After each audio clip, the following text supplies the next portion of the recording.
नमस्कार, India news देख रहे हैं आप और मैं हूं आपके साथ सचिन दुबे। बड़ी बहस की शुरुआत करते हैं। मध्य प्रदेश में एमबीबीएस के छात्रों को अब महापुरुषों की जीवनी भी पढ़ाई जाएगी। मेडिकल छात्रों के फाउंडेशन कोर्स में इसे इसी सत्र से बतौर लेक्चर जोड़ा जा रहा है। इसके लिए जिन महापुरुषों को चुना गया है उनमें आयुर्वेद के विशारद के रूप में विख्यात महर्षि चरक, सर्जरी के पितामह आचार्य सुश्रुत के साथ साथ स्वामी विवेकानंद, डॉक्टर हेडगेवार, पंडित दीनदयाल उपाध्याय और डॉक्टर भीमराव अंबेडकर भी शामिल हैं। गौरतलब है कि इसके लिए मध्य प्रदेश के चिकित्सा शिक्षा मंत्री विश्वास सारंग ने 25 फरवरी को बाकायदा एक नोट शीट विभाग के अफसरों को भेजी थी और सुझाव मांगने के लिए 5 सदस्यों की कमेटी बनाई थी। उन्हीं के सुझावों के आधार पर इनके विचारों के सिद्धांत और जीवन दर्शन के महत्व वाले लेक्चर को फाउंडेशन कोर्स में पढ़ाए जाने के लिए शामिल किया गया। यह लेक्चर फाउंडेशन कोर्स के मेडिकल एथिक्स टॉपिक का हिस्सा होंगे।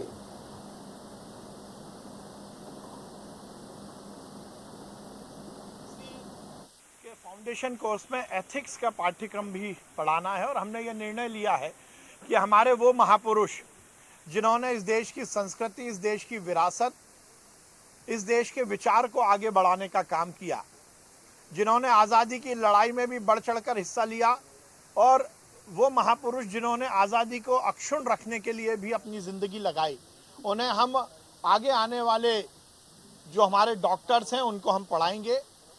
हमारा मानना है कि इस देश के समाज का यदि उचित निर्माण करना है तो निश्चित रूप से हमें वैल्यू और मूल्य आधारित नागरिकों का निर्माण करना होगा।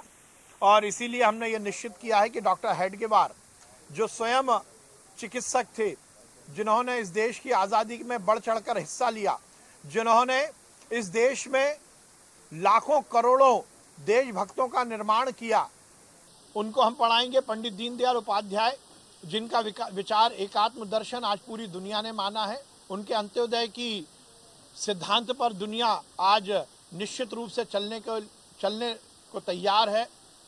भीमराव अंबेडकर जी जिन्होंने इस देश के संविधान का निर्माण किया, विवेकानंद जिन्होंने 7 समुंदर पार जाकर हिंदुस्तान की संस्कृति का परचम लहराया, अरविंद, चरक जिन्होंने स्वयं भारतीय चिकित्सा पद्धति की शुरुआत की, ऐसे महापुरुषों को हम पढ़ाएंगे और ये सुनिश्चित करेंगे कि हमारे आगे आने वाला डॉक्टर पूरी तरह मूल्य आधारित व्यक्तित्व और कृतित्व का धनी।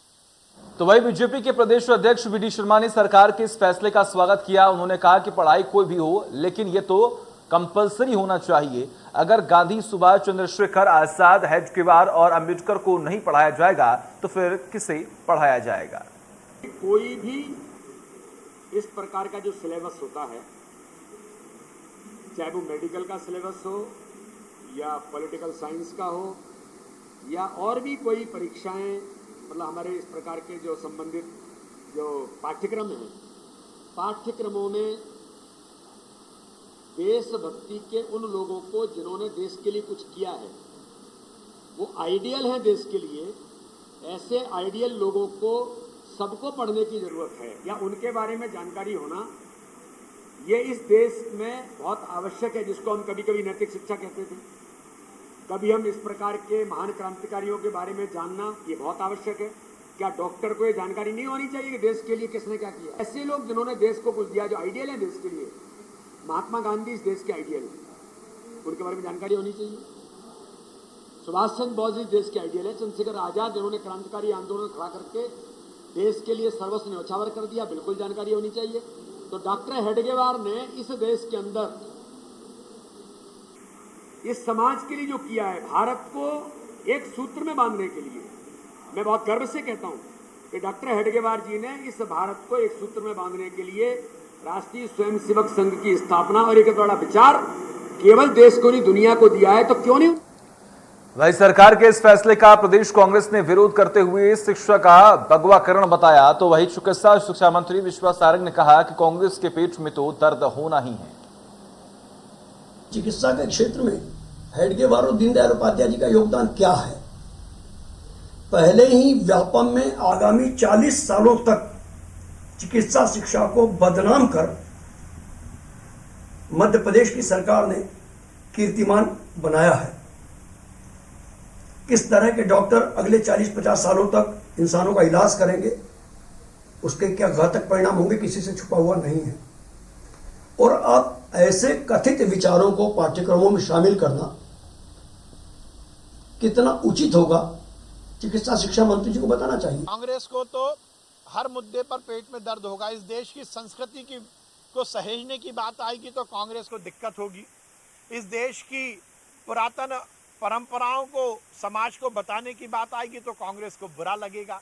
इस देश में महापुरुषों को महिमा मंडित करने का यदि कोई प्रयास होगा तो कांग्रेस को दिक्कत होगी। इस देश में अच्छे और सच्चे नागरिकों का निर्माण होगा, कांग्रेस को दिक्कत होगी। इस देश में संविधान का पालन करने वाले लोगों को पढ़ाया जाएगा तो कांग्रेस को दिक्कत होगी। कांग्रेस को तो केवल अपना एजेंडा चलाना है। और आज हम इसी मुद्दे पर बातचीत करेंगे, डिबेट करेंगे। इस चर्चा में हमारे साथ होंगे लखन मेहरा, जो कि जिला प्रभारी एससी मोर्चा से जुड़े हुए हैं, आपका भी बहुत बहुत स्वागत है। और राम पांडे जी, जो कि कांग्रेस के प्रवक्ता हैं, आपका भी बहुत बहुत स्वागत है। सबसे पहले लखन मेहरा जी, आपसे करूंगा शुरुआत। ये जो फैसला लिया गया है सरकार की तरफ से, क्या लगता है आखिर इससे बच्चों के स्टडी मटेरियल में जब ये तमाम चीजें जोड़ी जाएंगी तो क्या बच्चे अच्छे डॉक्टर बन पाएंगे? क्या छात्र अच्छे डॉक्टर बन पाएंगे इन तमाम चीजों से? निश्चित रूप से बनेंगे। भारतीय जनता पार्टी ने जो लिया है निश्चित रूप से वो सराहनीय भी है। देखिए, कई बार देखने में आया है कि कांग्रेस को तो बस एक मुद्दा चाहिए होता है और हर एक कार्य में वो अब कहीं ना कहीं विवाद उत्पन्न करना चाहती है। यदि हम बात पंडित दीनदयाल की, यदि हम बात करें डॉक्टर हेडगेवार जी की, तो निश्चित रूप से उन कांग्रेसियों को भी ये पढ़ने की आवश्यकता है। डॉक्टर हेडगेवार जी को पढ़ने की आवश्यकता है, दीनदयाल जी को पढ़ने की आवश्यकता है। पंडित दीनदयाल के एकात्म मानवतावाद के जो आदर्श को लेकर पूरी दुनिया एक साथ खड़ी है, उनके अंत्योदय की योजनाएं प्रत्येक पंक्ति के अंतिम व्यक्ति तक हमें किस प्रकार उसकी सहायता करके उसको आगे लाकर खड़ा करना है, इस ऐसे सिद्धांतों को लेकर जिन्हें अपने जीवन पर्यंत समाज सेवा के क्षेत्र में जिन्होंने अपना पूरा जीवन समाज को समर्पित किया, ऐसे समाज सेवी, ऐसे आदर्श को यदि हम नहीं पढ़ेंगे तो निश्चित कैसे होगा। यदि कांग्रेस ने काम किया है, कांग्रेस ने काम किया है अकबर जैसे लोगों को पढ़ाने का, कांग्रेस ने काम किया है ऐसे विदेशी आक्रांताओं को पढ़ाने का काम किया है। भारतीय संस्कृति, भारतीय परंपराओं की जब बात आती है, हमारे सैद्धांतिक मूल्यों की बात जब आती है, उसको लेकर हमेशा कांग्रेस दूसरे पक्ष के साथ खड़ी होती है। हमेशा कांग्रेस उसको दूसरी दिशा में ले जाने का काम करती है।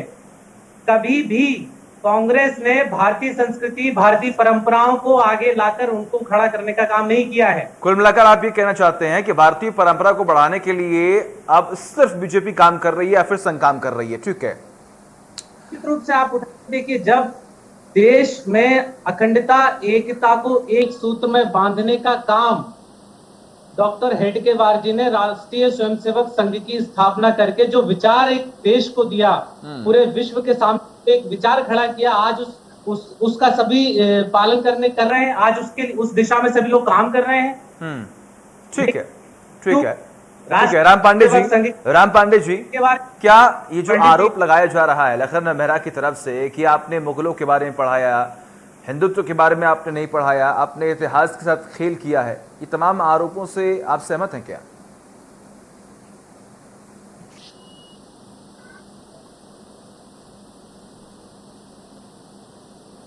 बारे में नेगेटिव नहीं लिखा गया था, उनकी अच्छाइयां लिखी गई थी, चाहे वो हेडगेवार हो, चाहे दीनदयाल जी हो, चाहे वो नेहरू जी हो या महात्मा गांधी हो।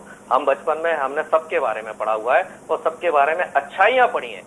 अब ये है कि ये गंदगी डालने का काम कर रहे हैं किसी भी तरीके से, चाहे ये किताबें छपवाकर या किताबें बंटवाकर, ये देश के इतिहास को तोड़ने मरोड़ने का काम कर रहे हैं। आप बताइए किसने नहीं पढ़ा है?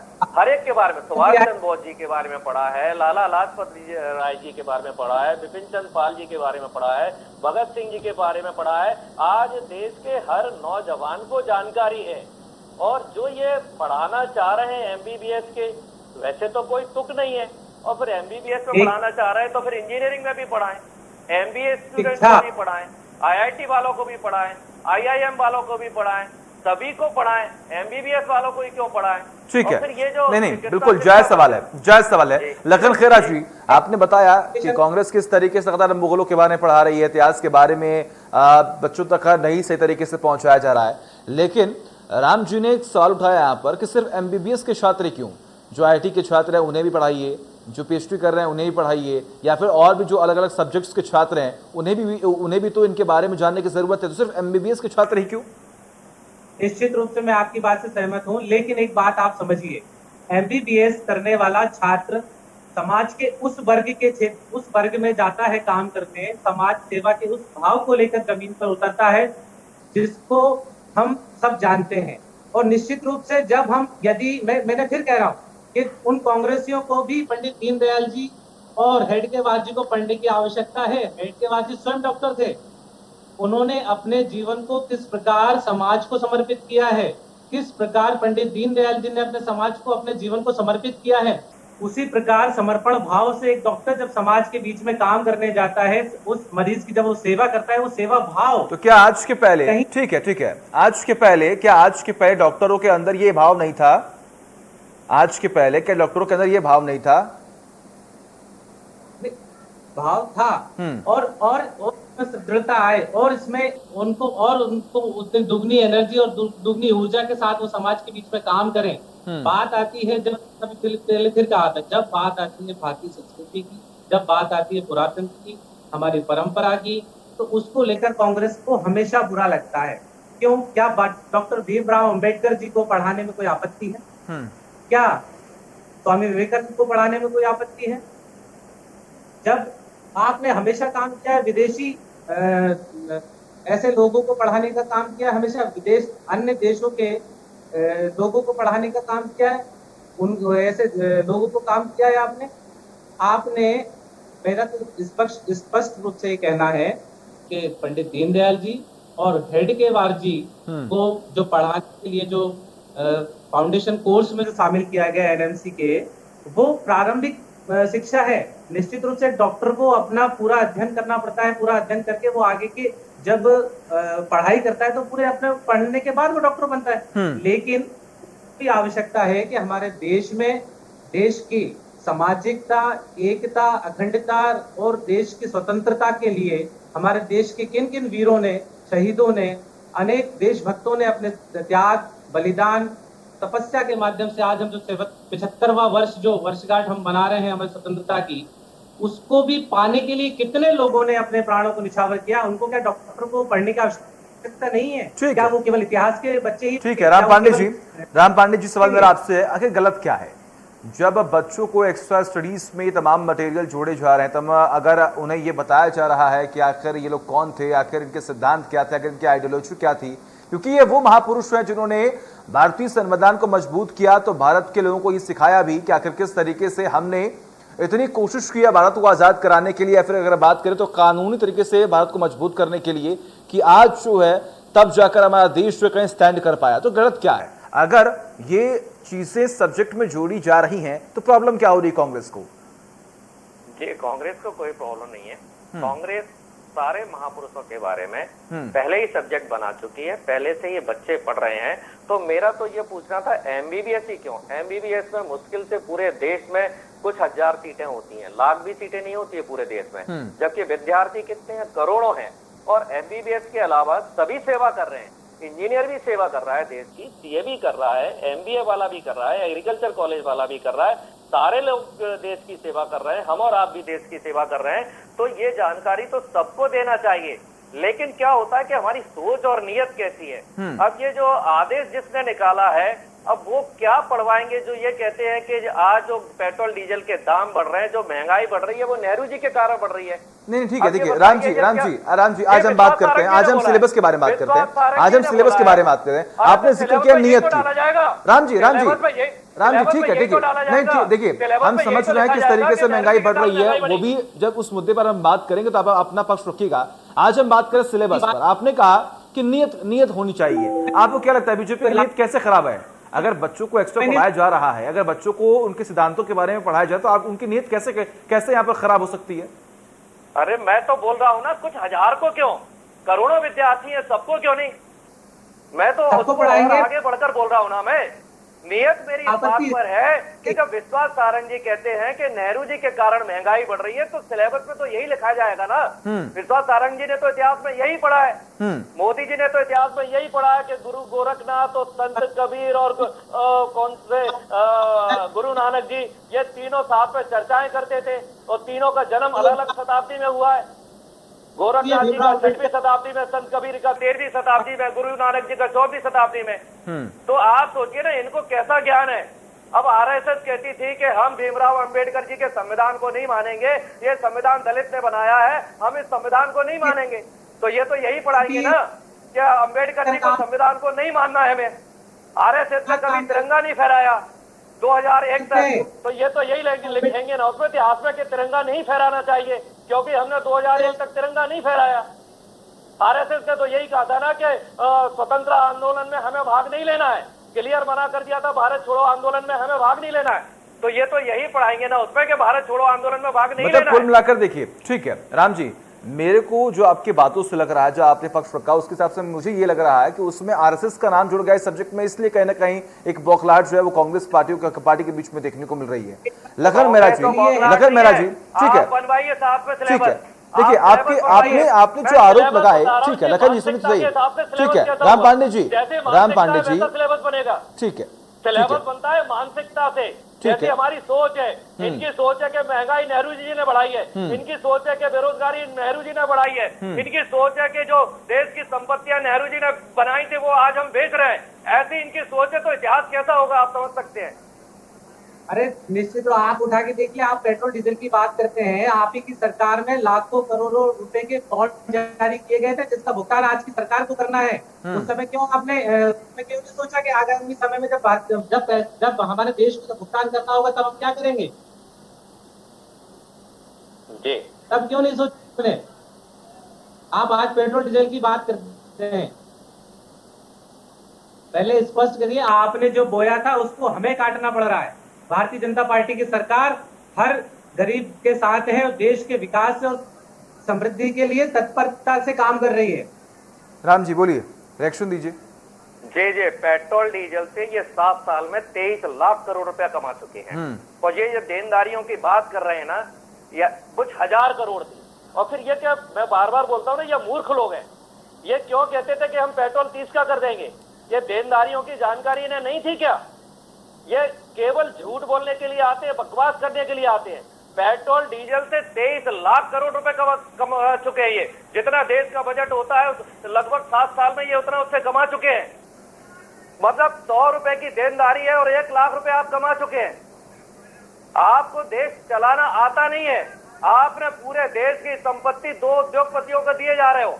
आज बताइए क्या कारण है कि आप कम से कम 60 लाख करोड़ की संपत्ति को 6 लाख करोड़ में बेच रहे हो, और उनको बेच रहे हो, उन्हीं को आप अपनी बैंक से लोन दोगे, और यदि वो कहीं बिजनेस में फेल हो गए तो आप उनको ऑस्ट्रेलिया और इंग्लैंड भगा दोगे।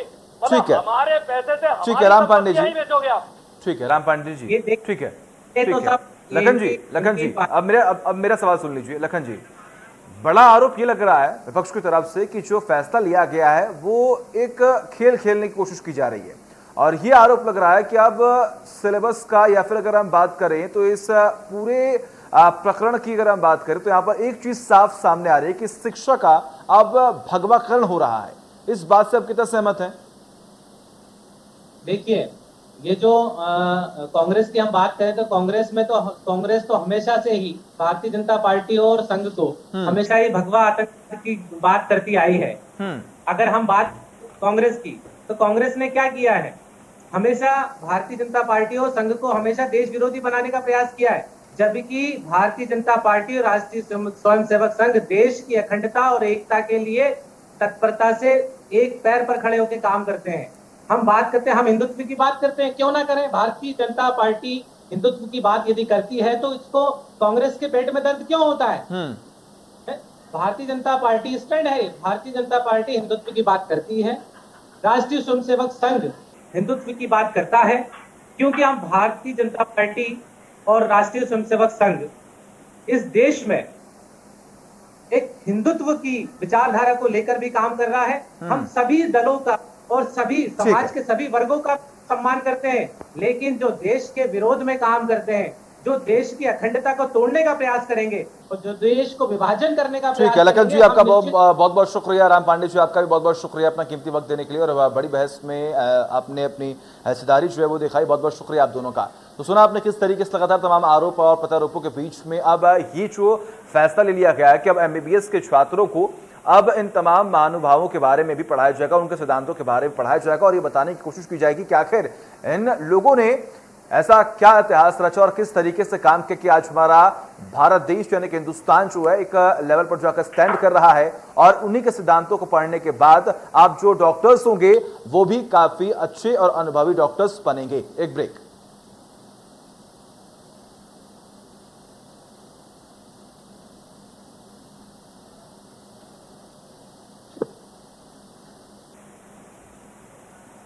तो चलिए, वक्त एक छोटे से ब्रेक का, खबरों का सिलसिला लगातार जारी है।